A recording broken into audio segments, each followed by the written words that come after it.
First of all, I'm Commander Geoff Huff with the Ames Police Department, and I am in charge of the Criminal Investigations Division for Ames PD. I'm joined by Chief Sykosh and Story County Attorney Jessica Reynolds. Thank you all for coming today. As you can imagine, we have been busy in the last 24 hours, and we would like to take this opportunity to bring everybody up to speed. First, our thoughts and prayers go out to the family and friends of Celia Barquin Arozamena. These are difficult times for them, and we ask that you're respectful of their loss as they process what's happened. The Ames Police Department received a call at approximately 10:24 a.m. from Coldwater Golf Course located at 1400 South Grand Avenue yesterday morning. The report was that golfers had located a golf bag with no golfer around it in the fairway on number 9. Officers responded to the golf course and began to search for the missing golfer. At approximately 11:03 a.m., Coldwater staff alerted officers to a body found in the water next to the number 9 tee box.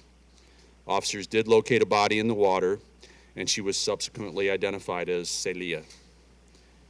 She had been stabbed in the upper torso, head, and neck. During a search of the wooded area next to the golf course, officers located a subject who spoke of another individual living in the wooded area who had made statements about having an urge to rape and kill women.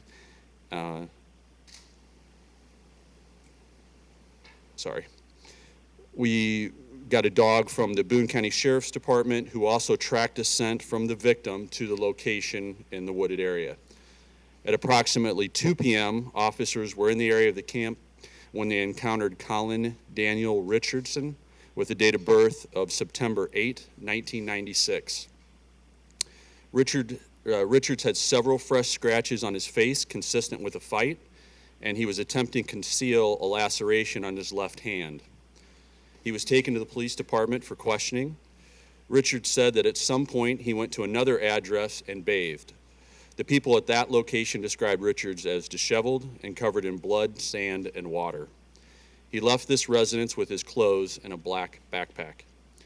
During a search of the tent and surrounding area, a black backpack was located with 2 pairs of shorts with stains that tested positive for the presence of human blood. A knife was also recovered from that location. As you may know, we have charged Richards with murder in the first degree, a Class A felony. We must thank everyone who helped us so far, including the Iowa Department of Criminal Investigation, Iowa State University Police Department, Boone County Sheriff's Office, the Iowa State Patrol, the Star One Search and Rescue Team, and we would also like to thank the public who have already submitted some tips for follow-up and other leads, and the staff at Coldwater Golf Course for all their help and taking care of our officers while they were working a very hot day yesterday. We are still looking for any information regarding this case. Our tip line at the City of Ames is 515-239-5533, or you can submit tips through Crime Stoppers of Central Iowa. I will take a few questions, but please understand this is still an active and ongoing investigation, and we don't want to jeopardize the case by releasing any information prematurely. Jeff, was there any relationship at all between the victim and the suspect? Not that we found. Is there any evidence that he essentially assaulted hostage or considering his age to do so? So we will continue to follow up on that, but I don't have an answer for you yet.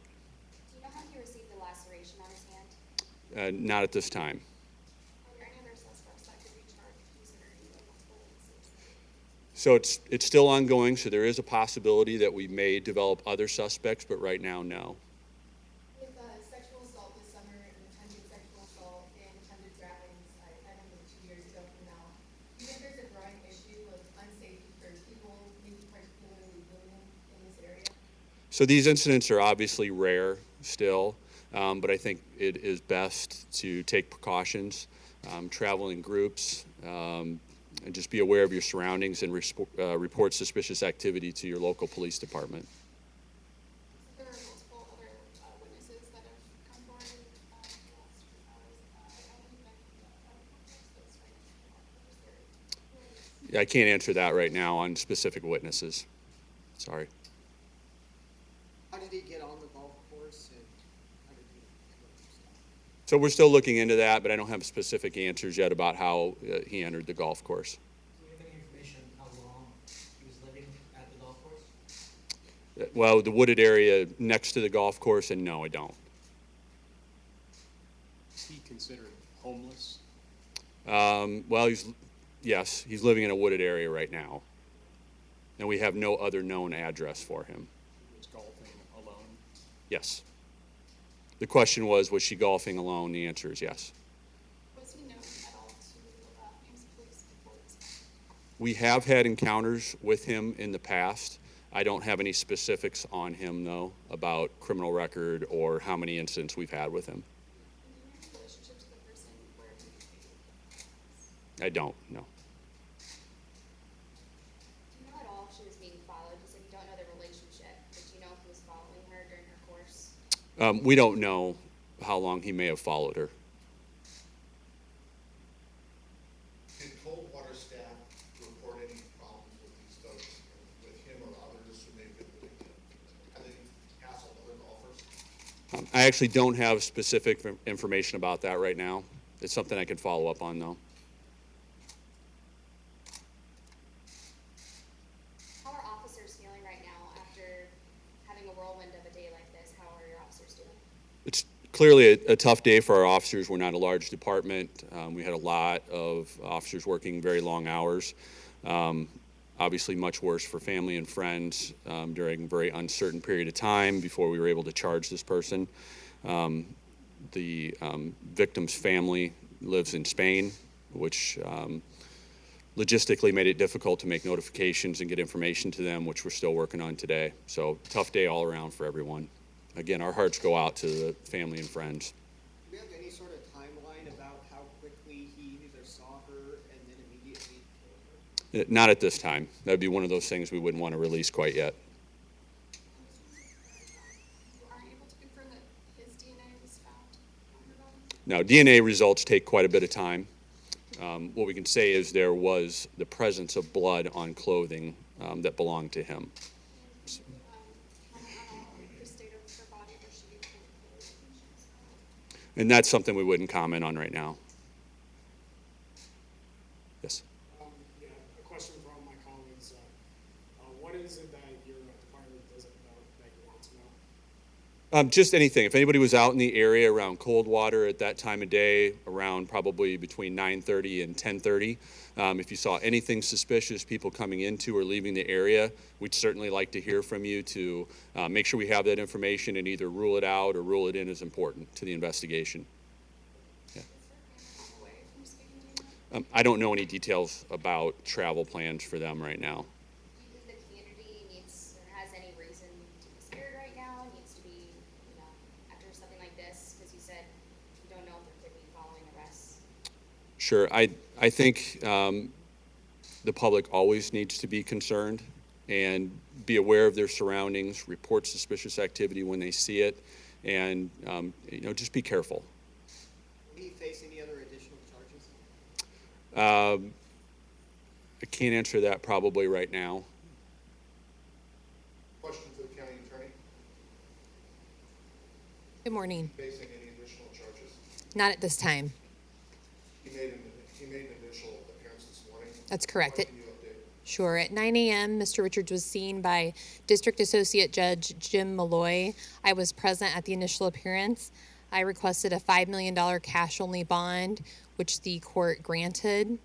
The judge set a preliminary hearing for September 28th at 1 p.m.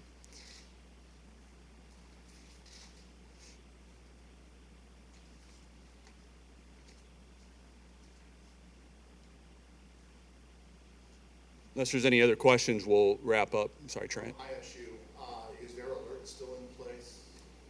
I know they issued That would be a question for them. Sorry, I can't answer that.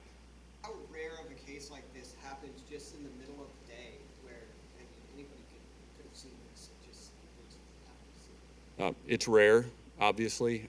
Still very troubling that something like this would happen in broad daylight in a community that is as safe as Ames is. So it's troubling for all of us that this happened. How brutal was this? It's an awful thing that's happened. I'm not sure what else I could say. The camp where he had been living in a tent, it sounds like the woods next to the golf course, has that been cleared? It's been thoroughly searched. You'd asked for any private video, did any turn up yesterday at all? I can't comment on any specifics of evidence we may have collected, but we still are looking for anything that somebody might have. We know there's a lot of private video out there, so if there's anything that the public might have that, may have caught something at that time of day, we'd love to look at it and make sure. Can you tell us about the suspect's demeanor, both when he was taken into custody and today? I can't, sorry. Do you know how long Coldwater will stay closed, or is it opening soon? We believe it'll probably be closed through most of today. Our hope is to be able to turn it back over to them by the end of the day, but things could change just depending on what information we get and what things we find. Is it your officers and DCI still out there, or is it just Ames PD? Both agencies, yes. How far away was her body located from the golf bag? I don't want to comment specifically, but it was some distance away from the golf bag. How weird is it that it happened out in the open like this? Again, really troubling that something like that would happen in broad daylight out in the middle of an area that's easily seen from a lot of locations. It's in close proximity to the apartment buildings right there at the end of Grand, so it's extremely troubling. Questions from the next station.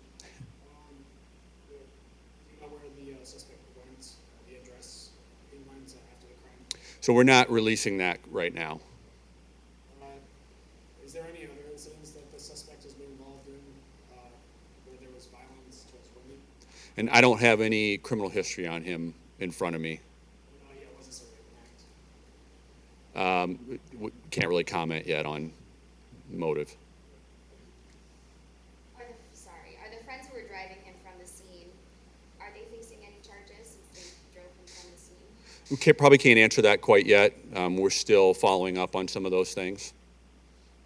There's been screenshots of a Facebook page that people are associating with him, and the cover photo is disturbing and related to death and murder. Do you have any reason to believe that that Facebook page belongs to him, or have you found a connection between them? We'll definitely follow up on that, but I don't have an answer for you right now. Okay, thank you everybody for being here today. Again, please be respectful of family and friends in this time of loss. Thank you.